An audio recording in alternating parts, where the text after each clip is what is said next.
सबुबले पंचायत निर्वाचन हुए साधारण निर्वाचन पूर्व सेमिफाइनाल तेणु सेमिफाइनाल किए केमती गोटी चालना कर टॉस किए विन कर बैटिंग कर फिल्ड सजाऊपर निर्भर कर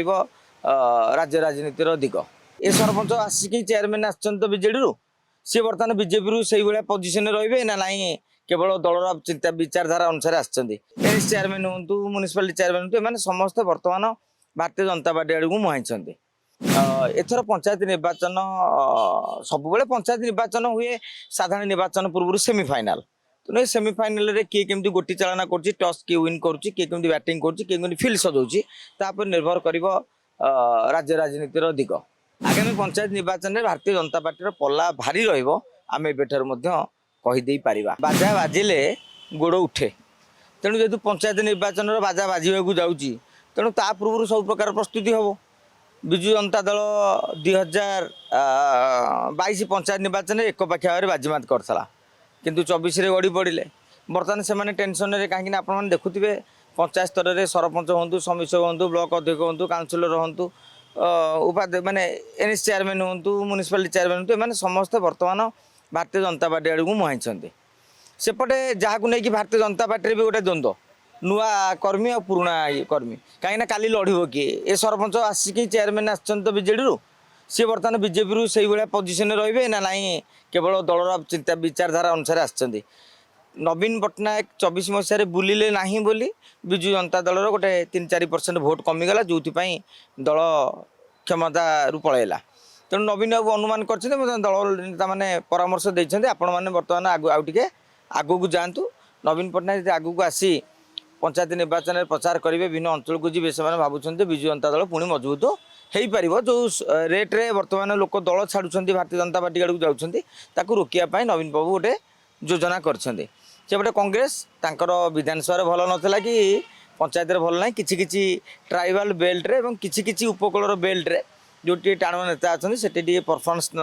संभावना रही है एसबू भर आउ गोटे बड़ चर्चा आप देखिए बीजेडी और कांग्रेस मेंटो को लेकिन जो चर्चा हो बीजेडी कांग्रेस जो मेंटो हे से माने पंचायत निर्वाचन पूर्व हे ना पंचायत निर्वाचन पर हे यहाँ नहीं गोटे बड़ द्वंद्व भी लगी रही किंतु राजनीतिक समीक्षक मतरे जे पंचायत निर्वाचन पर हेले बीजेडी कांग्रेस मेंटर सुफल मिल पूर्व हो गले से गोटी चालान सब धरा पड़ भारतीय जनता पार्टी से अनुसार बाट तैयारी करदेव आगामी पंचायत निर्वाचन में भारतीय जनता पार्टी पल्ला भारी रमें एबेठर कहीदे पारिबा कहीं गोटे साधारणतः जिला परिषद भोट आप देखिए दलीय लाइन रे गला बेलू लोके भारतीय जनता पार्टी या प्रति आकृष्ट हे आउ देखिए निकटरे मोहन माझी आउ 5 किलो लखा चाउल घोषणा कर जो परिवार 5 जणिया परिवार 25 किलो पाऊला भी से 50 किलो पाइबे एवं शिक्षार गोटे संरक्षण कर ओबीसी संरक्षण वृद्धि कर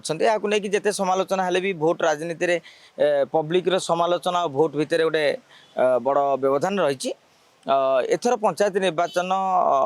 सबुबले पंचायत निर्वाचन हुए साधारण निर्वाचन पूर्व सेमिफाइनाल तेणु सेमिफाइनाल किए केमती गोटी चालना कर टॉस किए विन कर बैटिंग कर फिल्ड सजाऊपर निर्भर कर राज्य राजनीतिर दिग 2026-27 बजेट रे कृषि और कृषकों सर्वांगीन विकास को सर्वाधिक प्राथमिकता देइछंती लोकंको मुख्यमंत्री श्री मोहन चरण माझी चाषी मानक आर्थिक सशक्तिकरण पई व्यापक सहायता राशिर व्यवस्था सह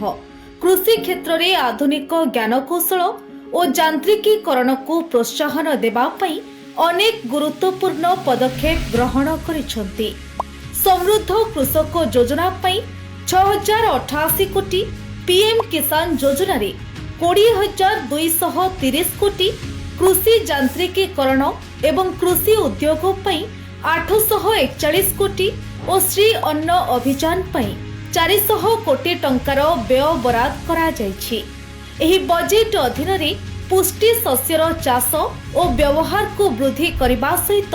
ग्रामीण अर्थनीति को सुदृढ़ करी ओडिशार प्रतिटी कृषक परिवार को एक समृद्ध और आत्मनिर्भरशील भविष्यत प्रदान करने को लक्ष्य रखिछंती लोकंक सरकार।